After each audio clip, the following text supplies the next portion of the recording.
In the dead of night, every unexplained sound has a logical explanation.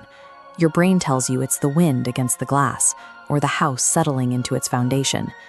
We build these small rationalizations to keep the dark at bay. But consider the alternative. These specific, isolated noises might not be random physics. They may be deliberate signals, tiny vibrations designed to test if you are listening. We are examining 3 individuals who encountered these signals. Each of them moved, step by step, across the invisible line that separates our daily lives from the people we have lost. Ignoring the presence doesn't make the room safe. It only gives the entity time to solidify in the corner of your eye while you wait for a morning that may not come.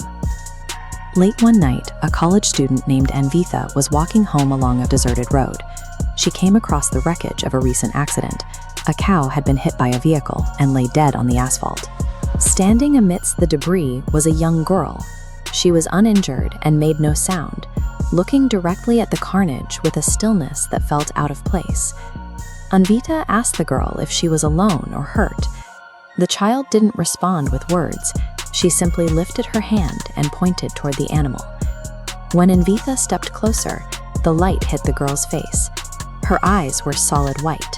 No pupils, no irises, just a pale, blank stare. Anvita didn't wait to see more. She turned and fled. That night, from her second-story bedroom, Anvita looked out the glass. The same girl was there, suspended in the air outside the window, watching her with a wide, fixed smile. Local records later confirmed the details of the crash. A young child had been pinned beneath the animal, dying at the exact moment of impact. In these initial sightings, the entity doesn't seek to harm. It seeks a witness. It forces you to watch the trauma of its final moments, over and over, until you can no longer look away. The encounter becomes more dangerous when the entity demands a response. Rahul, a delivery driver, was looking for a remote address during a heavy storm when he pulled up to a decaying property. At the iron gate, a young woman stood soaked in the rain.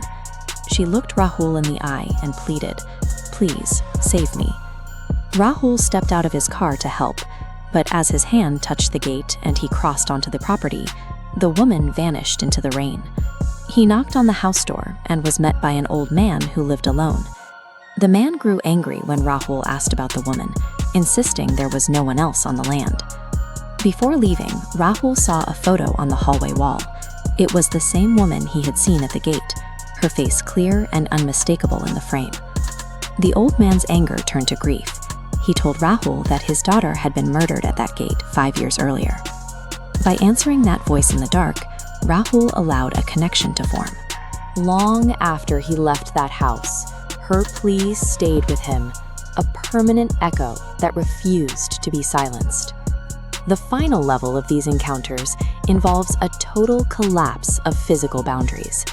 At 2:45 a.m., a driver named Arjun saw a man in white standing on a desolate highway, arm outstretched for a lift. Miles from the nearest town, Arjun felt a wave of unease. He chose not to slow down, keeping his eyes on the road and passing the man at full speed. Moments later, the same man appeared again, standing directly in the center of the road, miles ahead of where he had just been. Arjun slammed on the brakes as the figure disappeared into the glare of his headlights. There was no impact, but when Arjun looked into his rearview mirror, the man was sitting in the back seat of his car, despite the doors remaining locked. The man leaned forward and whispered, "You should have stopped." Police records for that highway tell a recurring story. A pedestrian was killed there, bypassed by every single vehicle. In this final stage, the laws of distance no longer apply. The entity doesn't just follow you, it occupies your space, ensuring you feel the same isolation it felt in its final moments. These 3 stories share a common thread. Anvita, Rahul, and Arjun all relied on the safety of their own logic, until they were confronted by something that logic could not explain. This diagram illustrates how the dead exist alongside us. They don't inhabit a separate world, they occupy our exact coordinates. As this map becomes crowded with red, you see the reality. We are separated from them only by what our eyes are capable of perceiving. Once you notice them, the distance between you has vanished. The interaction has moved past the point where you can choose to leave. Take a moment to look at the space around you right now. You feel secure because your room looks empty. But if the dead share our space, they are already standing in your blind spots, waiting for the moment you decide to turn around.